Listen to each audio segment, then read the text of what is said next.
Bismillahirrahmanirrahim. Assalamualaikum warahmatullahi wabarakatuh. Perkenalkan, nama saya Muhammad Yusuf.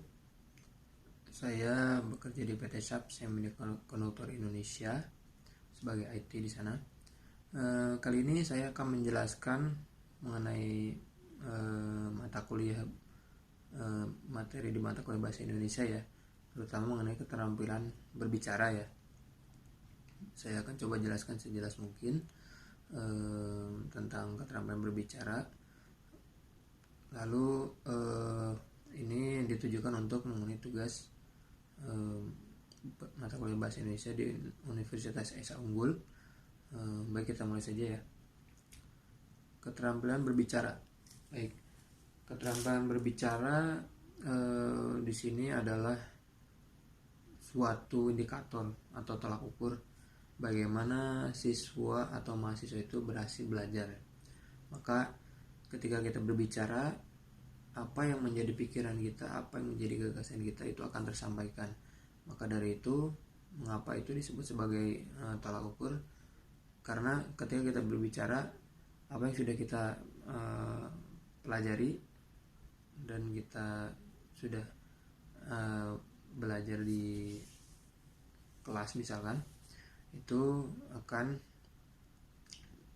menjadi patokan bahwa oh ternyata dia sudah mengerti atau sudah bisa menyampaikan sesuatu dari apa yang dia pelajari, begitu. Jadi tentunya dari keterampilan ini kita dapat melihat pola-pola bagaimana tingkah laku yang kompleks dan tersusun rapi ya, dengan keadaan tertentu untuk mencapai hasil tertentu, begitu. Karena di dalam berbicara kita ada kemampuan untuk mengucapkan bunyi-bunyi ya, artikulasi dari setiap kata dan kalimat yang kita sampaikan.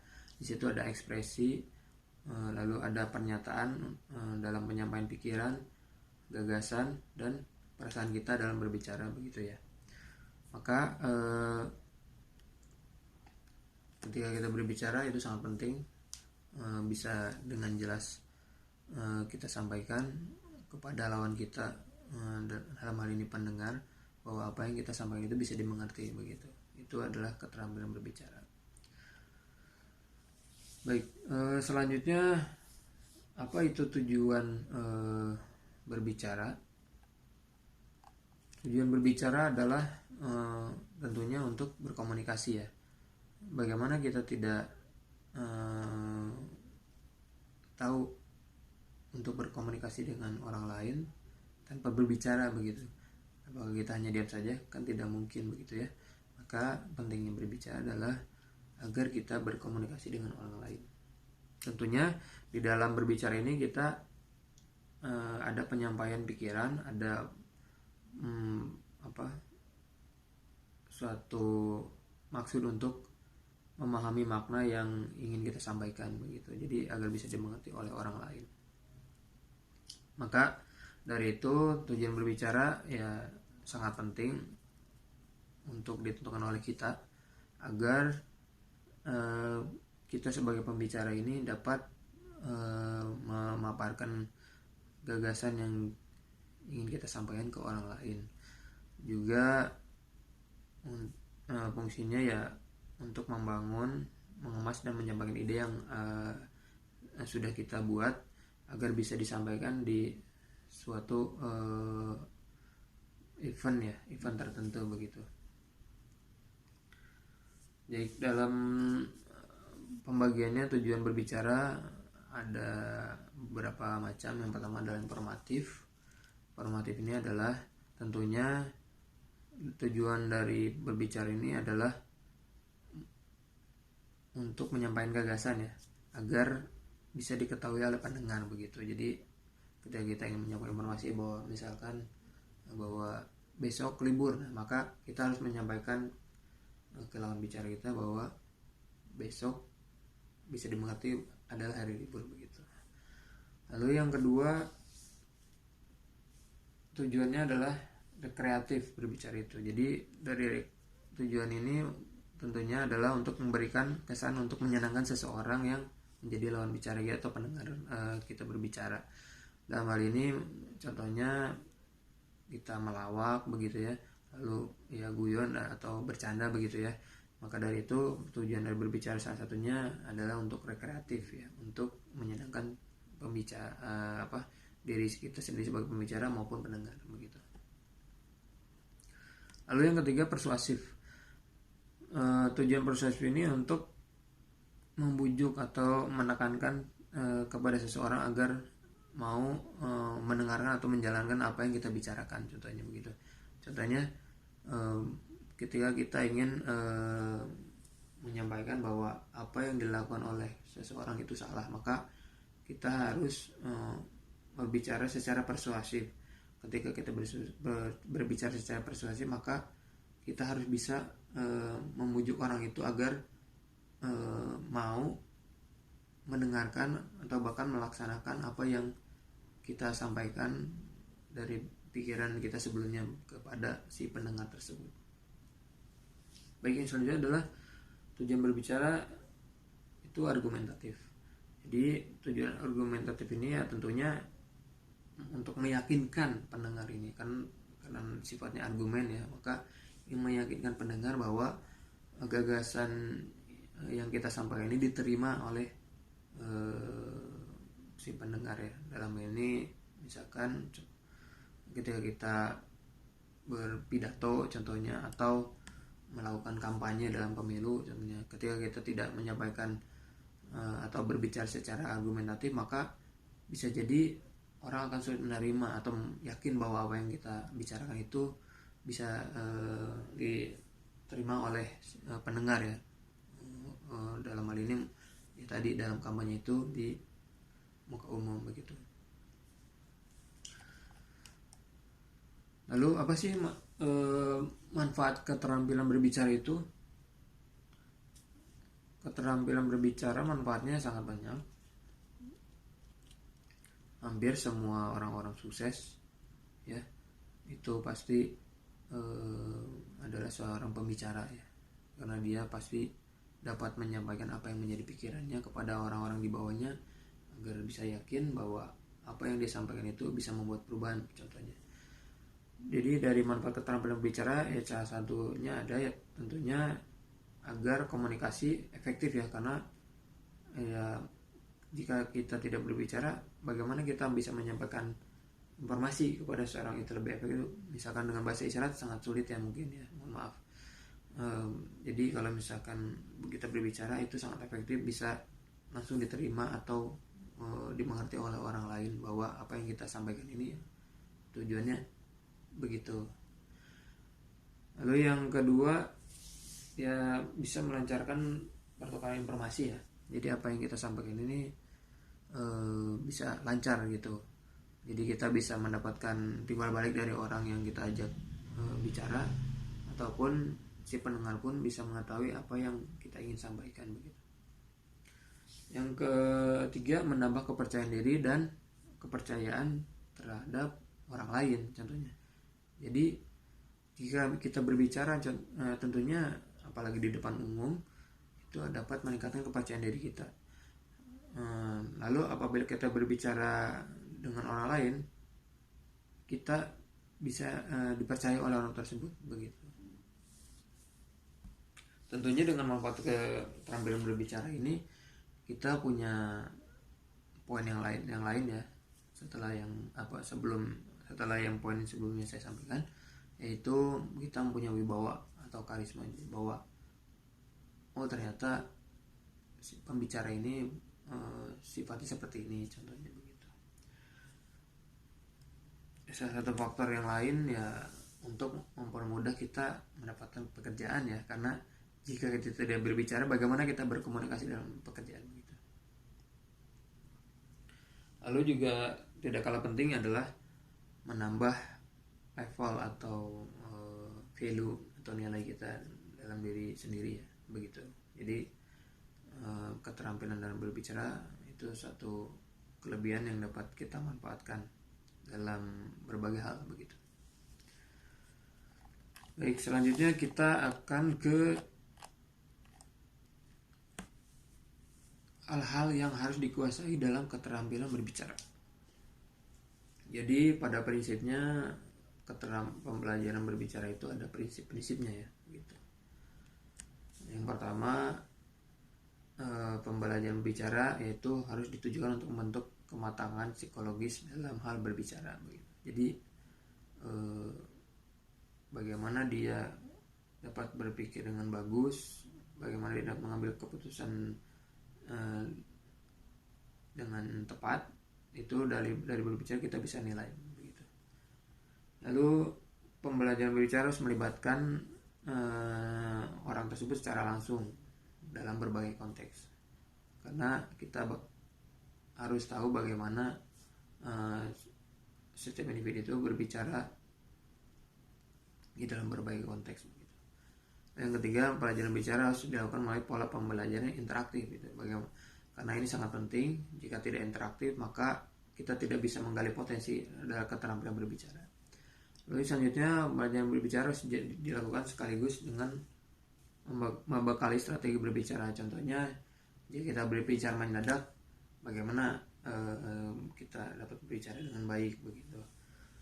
Lalu selanjutnya, pembelajaran berbicara harus dilakukan seiring ya, maksudnya dengan pengukuran kemampuan bicara secara tepat melalui praktik langsung. Jadi keterampilan berbicara ya pasti harus dilakukan secara langsung ya. Jika kita hanya membaca lalu tidak mempraktekkan, maka otomatis ya keterampilan berbicara kita tidak bisa dikeluarkan begitu. Lalu selanjutnya, kemampuan berbicara seseorang hendaknya diukur dan dipantau oleh guru atau yang mengajar secara berkesinambungan. Jadi harus diukur terus, harus dinilai, dipantau, karena kita bisa melihat perkembangannya atau peningkatan dalam keterampilan berbicara itu sudah sampai mana begitu. Lalu selanjutnya, pembelajaran berbicara harus diorientasikan pada pembentukan kemahiran berbicara atau membentuk seseorang menjadi pembicara yang kreatif. Maka dari hal ini, pembicara itu sifatnya kan dari belajar ya, karena dia bisa terampil berbicara sebelumnya pasti belajar. Nah maka bagaimana dari belajar keterampilan berbicara ini seseorang bisa menjadi yang pembicara yang kreatif. Jadi misalkan mendadak pun istilahnya dia bisa langsung berbicara, baik itu di dalam forum kecil maupun forum yang besar di halayak ramai. Lalu kita lanjut ke jenis-jenis berbicara. Jenis-jenis berbicara itu diklasifikasikan ada beberapa, yaitu yang pertama, jenis berbicara berdasarkan situasi pembicaraan.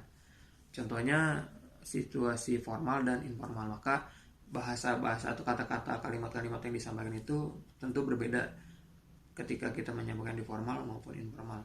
Ketika kita menyampaikan di forum yang informal, kita bisa berbicara bahasa yang bebas gitu. Mungkin ada sedikit yang tidak sopan, kita bisa sampaikan. Tapi jika dalam forum yang resmi, otomatis bahasa yang kita sampaikan itu harus baku dan tentunya dapat dimengerti oleh orang lain. Lalu yang kedua, jenis berbicara berdasarkan tujuan pembicara. Ya tadi sudah disampaikan sebelumnya ya, berbicara itu apakah untuk menghibur, apakah untuk menginformasikan, atau karena mempengaruhi orang lain agar mau mengikuti pikiran kita, atau yang selanjutnya sifatnya untuk meyakinkan ya, tadi argumentatif. Lalu yang terakhir adalah berbicara untuk menggerakkan begitu, karena tujuan berbicara ya kita ingin menyampaikan tujuan dari apa yang kita berikan untuk menggerakkan seseorang. Lalu selanjutnya, jenis berbicara berdasarkan jumlah pendengar. Tentunya jenis berbicara seperti ini ada beberapa ya, yaitu antara pribadi, kelompok kecil, dan kelompok yang lebih besar. Contohnya kalau pribadi mungkin hanya 2 orang kita berbicara. Untuk kelompok yang kecil mungkin 3-5 orang saja. Dan pada dasarnya kalau kelompok yang lebih kecil ini bisa untuk melatih seseorang dalam meningkatkan keterampilan dalam berbicara. Dan yang lebih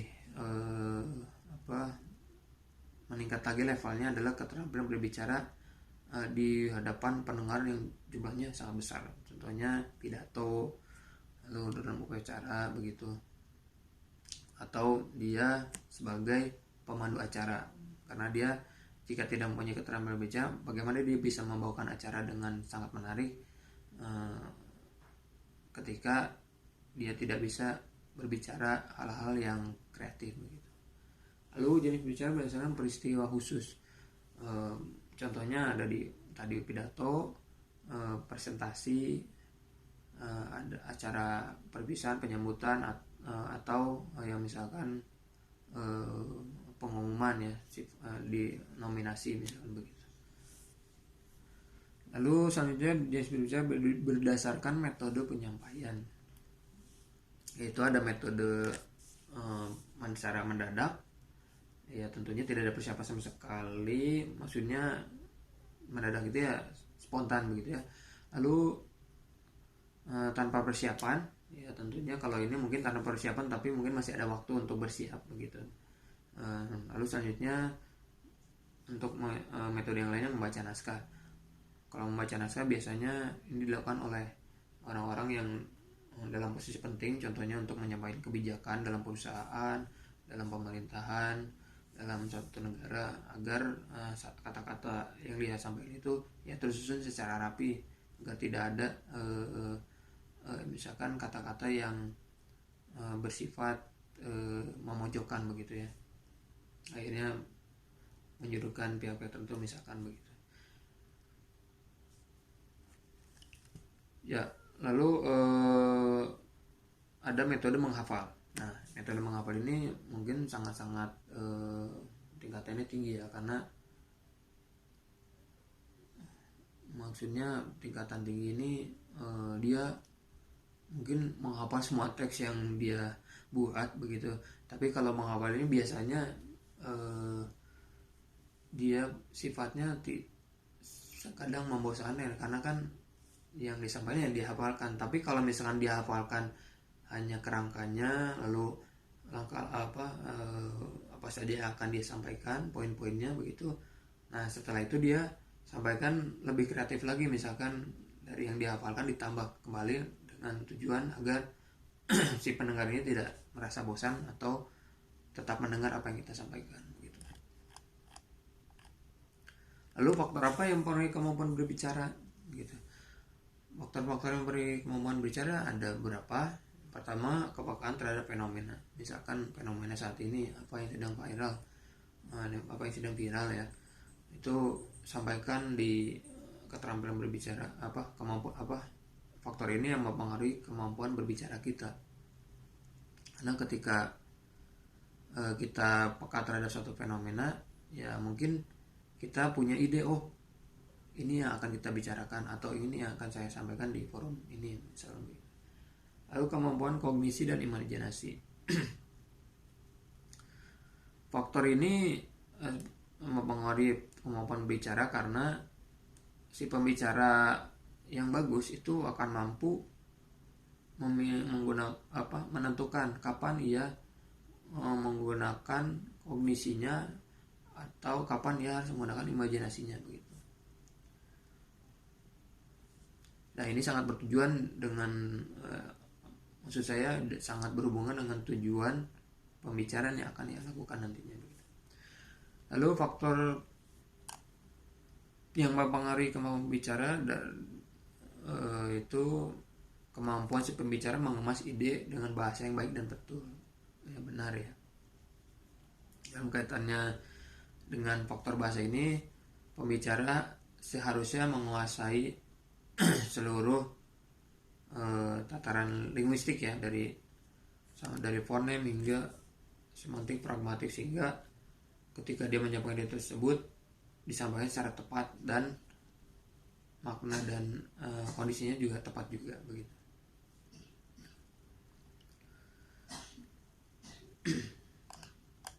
Lalu selanjutnya faktor dari kemampuan psikologis yang berhubungan dengan kejiwaan pembicara. Misalkan ketika dia berbicara, dia punya keberanian, dia punya ketenangan, dan dia mempunyai daya adaptasi yang tinggi terhadap situasi tertentu, misalkan dalam tekanan begitu ya, misalkan dia di demo misalkan, tapi dia berbicara dia bisa dengan tenang, bisa berpikir dengan baik, bisa menyampaikan apa yang dipikirannya sesuai dengan ya tentunya yang ada di pikirannya kepada si pendengar begitu. Lalu faktor yang lainnya lagi yaitu kemampuan performa. Ini lebih berhubungan dengan praktik berbicaranya ya. Jadi ketika kita berbicara, ketika kita menyampaikan sesuatu itu ya gayanya disesuaikan begitu. Apakah kita mengekspresikan suatu kesedihan, suatu kemarahan begitu. Nah itu faktor dari kemampuan seseorang ini dalam berbicara, ditentukan dari hal ini begitu.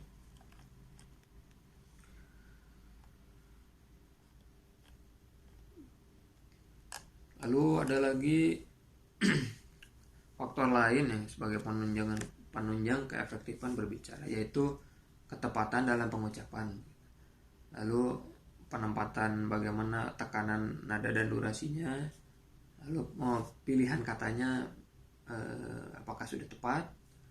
Lalu yang terakhir adalah sasaran pembicaranya apakah sudah tepat begitu dengan keterampilan atau gaya berbicara yang kita bicarakan begitu ya. Itu faktor dari segi kebahasaan, dan ada faktor dari segi ke non bahasaan, yaitu sebagai penunjang keefektifan berbicara. Pertama adalah sikap yang wajar, tenang, tidak kaku. Lalu pandangan juga harus diarahkan kepada dalam bicara. Yang ketiga, kesediaan menghargai pendapat orang lain. Jadi ketika dia ada pendapat orang lain, dia mampu menghargainya. Lalu yang keempat, mempunyai gerak-gerik dan ekspresi mimik muka yang tepat ya. Lalu yang kelima, kenyaringan suara ya. Maksudnya ini dia berbicara itu bisa dengan sangat jelas. Nah ini sangat menentukan. Lalu yang keenam ya tentunya kelancaran. Yang ketujuh, relevansi apa yang kita bicarakan. Lalu yang ke-8 ya itu dia menguasai topik yang dia bicarakan atau bahasan yang dia akan sampaikan begitu. Lalu prosedur dalam pembelajaran berbicara. Jika berbicara mengenai ini, maka di sini dalam praktiknya keterampilan berbicara ini dalam pembelajaran ada 3 tahapan, yaitu tahap perencanaan.